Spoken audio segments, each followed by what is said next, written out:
Thank you so much, Sharon. In this video, I'll present an overview of AI 101, as we're calling it, that will explain today's generative AI by showing how it developed from earlier forms of AI. We'll cover key terms like machine learning and deep learning in this process.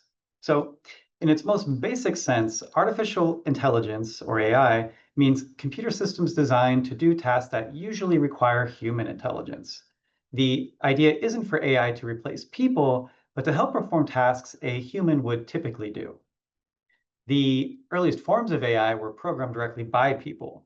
A simple example here would be spell check. When you type, your words are compared to a database, like a dictionary, of correct spellings. So this is a basic kind or very general kind of AI, thinking about it as very broad definition.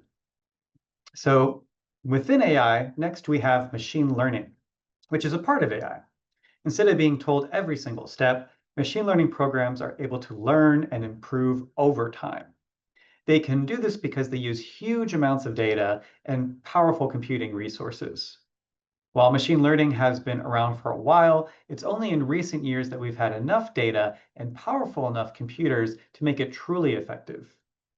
So an example here would be recommendation systems on Netflix or YouTube. Based on what you watch, the system learns and then it suggests new things you might like. At this level, AI starts using data and computing to make decisions automatically. Moving to a deeper level now, deep learning is a part of machine learning. Deep learning uses a more advanced way for computers to learn, allowing the AI to respond in very complex ways and handle a lot of different kinds of information. To explain what I mean, we can think about self-driving cars. Well, they have a lot of initial programming that helps them to self-drive. They continuously take in new information and react to unexpected situations to navigate streets safely. With deep learning, AI gets more powerful and more independent. Finally, we get to generative AI, and an even newer term, agentic AI, both of which are advanced forms of deep learning. Generative AI uses massive amounts of data and computing power to learn. It then creates new content by copying the patterns and characteristics it found in that training data that it learned from. Copilot, which you will use at the city, is an example of generative AI. Another one you might be familiar with is ChatGPT. Agentic AI is actually even more complex. It might include generative AI as one part of what it does, but it's much more. Agentic AI can make a decision to achieve a goal, multiple decisions, in fact.